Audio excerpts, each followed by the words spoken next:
Auzubillahiminash-shaytanir-rajeem. Bismillahir-rahmanir-rahim. Assalamu alaikum. Today we are going to discuss the gamma decay. आपके पास दो तरह के decay, तीन तरह के डिके जो हैं वो होते हैं किसी भी रेडियो एक्टिव न्यूक्लियाइड से। अल्फा डिके होता है, बीटा होता है और गैमा डिके होता है।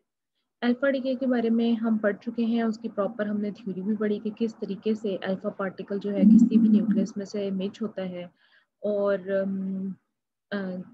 किस किस मेथड से ये सारा डेवलपमेंट उस थ्योरी तक हुई। बीटा डिके जो है वो हम पढ़ेंगे in our next lecture. Today I am going to cover your topic of gamma decay, और या फिर गैमा रे एमिशन भी इसको कह सकते हैं। तो जब भी किसी रेडियो एक्टिव न्यूक्लियाइड में से अल्फा या बीटा पार्टिकल एमिट होता है तो उसके साथ साथ गैमा रेज या गैमा पार्टिकल्स भी एमिट होते हैं लाजमी तौर पर। रीजन उसकी क्या है कि जैसे ही कोई डिके अल्फा या बीटा होता है तो उसके नतीजे में जो न्यूक्लियस, डॉटर न्यूक्लियस बचता है, वो किसी एक्साइटेड स्टेट में होता है, क्योंकि न्यूक्लियस के भी कुछ स्पेसिफिक एनर्जी लेवल्स होते हैं। तो जो न्यूक्लियाई बचता है वो किसी हायर एनर्जी स्टेट में होता है या एक्साइटेड स्टेट में होता है, यानी उसके न्यूक्लियॉन्स किसी हायर एनर्जी स्टेट्स में मौजूद होते हैं। To get rid of this extra energy या अपने आप को स्टेबल करने के लिए वो गैमा डिके का सहारा लेता है, और गैमा पार्टिकल्स या गैमा रेज जो हैं वो एमिट होती हैं ऐसे न्यूक्लियस में से। तो गैमा रेज बेसिकली आपके पास मोनो एनर्जेटिक रेडिएशंस होती हैं जो कि किसी भी एक्साइटेड एटम के न्यूक्लियस में से निकलती हैं, और इसको फिर हम जो है गैमा रेज का नाम देते हैं। गैमा रेज जो है इनकी बेसिस पर हम न्यूक्लियर एनर्जी लेवल्स का पता चला सकते हैं, और ये बिल्कुल ऐसे ही है जैसे एक्सरेज जब किसी एटम में से एमिट होती हैं एटम के एक्साइटेड स्टेट में होने की वजह से, किसी हायर एनर्जी इलेक्ट्रॉन के लो एनर्जी लो लेवल में जाने की वजह से। तो डिफरेंस फिर क्या होता है गैमा और एक्सरे में कि एक्सरेज जो है वो एमिट होती हैं एटम में से, यानी वो इलेक्ट्रॉनिक शेल्स से होती हैं, और गैमा रेज जो है वो न्यूक्लियोनिक शेल्स में से एमिट हो रही होती हैं। जिस तरीके से एक्सरेज करेक्टरिस्टिक रेज हैं, यानी वो किसी खास एनर्जी लेवल को रिप्रेजेंट करती हैं, इसी तरीके से गैमा रेज भी करेक्टरिस्टिक एनर्जी रेज होती हैं जो कि न्यूक्लियॉन्स के एनर्जी लेवल्स को रिप्रेजेंट करती हैं, यानी न्यूक्लियस के एनर्जी लेवल्स को रिप्रेजेंट करती हैं। और इसकी बेसिस पर फिर ये जो गैमा रेज थी इसके बारे में सबसे पहले तो जो है इसके बारे में जब यूरेनियम की रेडियो एक्टिविटी के बारे में जब एक्सपेरिमेंट किया गया, और उससे फिर अल्फा और बीटा और गैमा तीन तरह की जो रेज हैं वो एमिट हुई, और उसके बाद एक साइंटिस्ट ने गैमा रेज को भी डिस्कवर किया, और उसने कहा कि ये वो रेज हैं जिनकी जो एब्जॉर्प्टिविटी है, ये जिनकी एब्जॉर्प्शन है जो बहुत ज़्यादा है, ये पेनिट्रेशन पावर बहुत ज़्यादा है।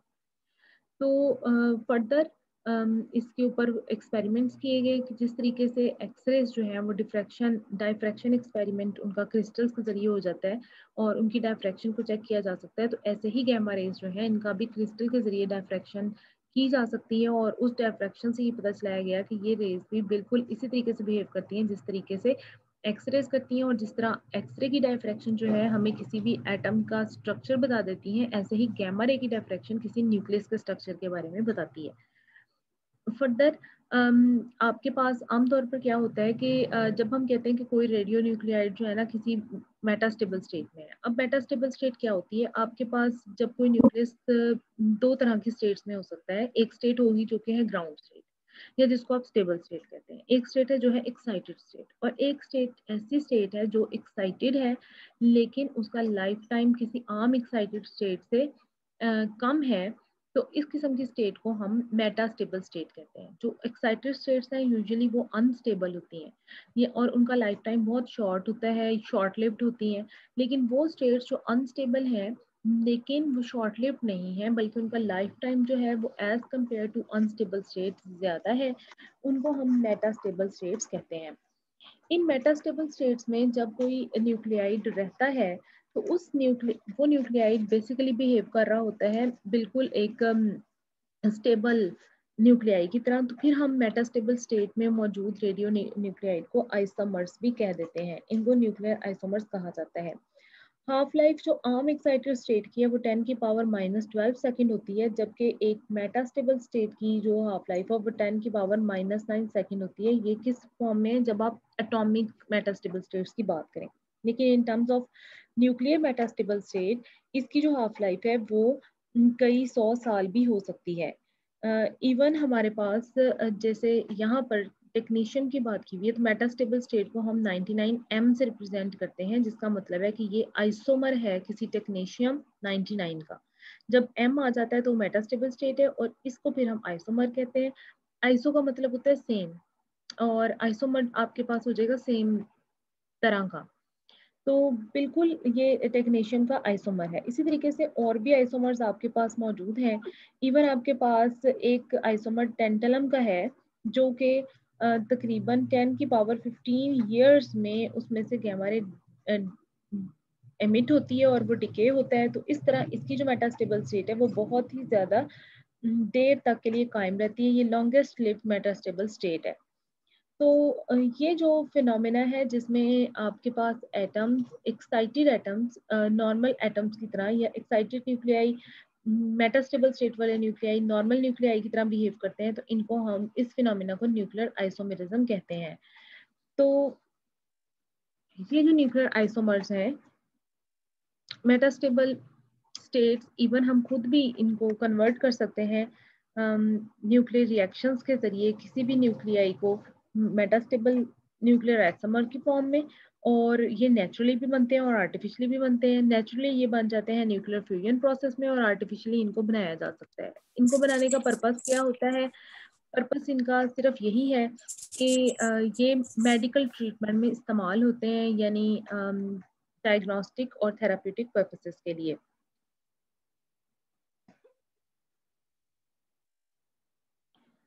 अब ये एक गैमा रेडिएशन का है। अब गैमा रे एमिशन जब होती है तो एक तो हमने काम बताया कि एक तो इससे आइसोमर्स बनते हैं, दूसरा एक और काम जो कि गैमा रे की फॉर्म में हो रहा होता है, या एक और प्रोसेस, वो है इंटरनल कन्वर्जन का। इंटरनल कन्वर्जन क्या प्रोसेस है कि ये देखें कि अगर तो न्यूक्लियस जो है डीक्साइट हो रहा है और उसमें से गैमा रे निकल रही है, ये तो हमें समझ में आ गया। लेकिन जब ये गैमा रे जो है ये क्या करती है, ये एमिट होती है, और एमिट होने के साथ साथ क्लोजेस्ट शेल, जैसे ये के शेल के इलेक्ट्रॉन है, किसी भी इसमें इलेक्ट्रॉन के साथ इंटरेक्ट करती है और इस इलेक्ट्रॉन को इतनी एनर्जी ट्रांसफर कर देती है कि ये इलेक्ट्रॉन इस एटम में से बाहर निकल जाता है। जब ये के शेल वाला इलेक्ट्रॉन बाहर निकल जाएगा तो ऑब्वियसली इसकी फ्रिक्वेंसी को फिल करने के लिए एल से या एम से कोई इलेक्ट्रॉन आएगा, और जब ये हायर एनर्जी का इलेक्ट्रॉन लोअर एनर्जी में आएगा तो एक एक्सरे भी एमिट होगी। तो ये प्रोसेस कहलाता है इंटरनल कन्वर्जन का। तो गैमा रेज यूजुअली बाजुकात इस प्रोसेस का बाइस भी बनती है, यानी गैमा रे के साथ साथ कुछ एक्सरेज भी एमिट हो जाती हैं, और इस प्रोसेस को आप इंटरनल कन्वर्जन प्रोसेस कहते हैं। डिफरेंस बहरहाल सिंपली यही है कि एक्सरेज जो है वो बाहर वाले शेल में से एमिट हो रही है, और गैमा जो है वो इंटरनल शेल में से एमिट हो रही है। तो ये जो प्रोसेस है जिसमें गैमा रेज जो है एमिट होते होते किसी भी ऑर्बिटल इलेक्ट्रॉन को इजेक्ट कर देती है ड्यू टू द इंटरेक्शन, तो इसको आप इंटरनल कन्वर्जन कहते हैं, क्योंकि अब अंदर वाले इलेक्ट्रॉन की जगह लेने के लिए कोई हाई एनर्जी का इलेक्ट्रॉन आ जाएगा। यूजुअली ये इंटरनल कन्वर्जन आपके पास जो हो रही होती है ये के शेल के साथ हो रही होती है, क्योंकि के शेल जो है एक तो वो बाउंड शेल्स हैं और सबसे ज़्यादा न्यूक्लियस के पास वही है।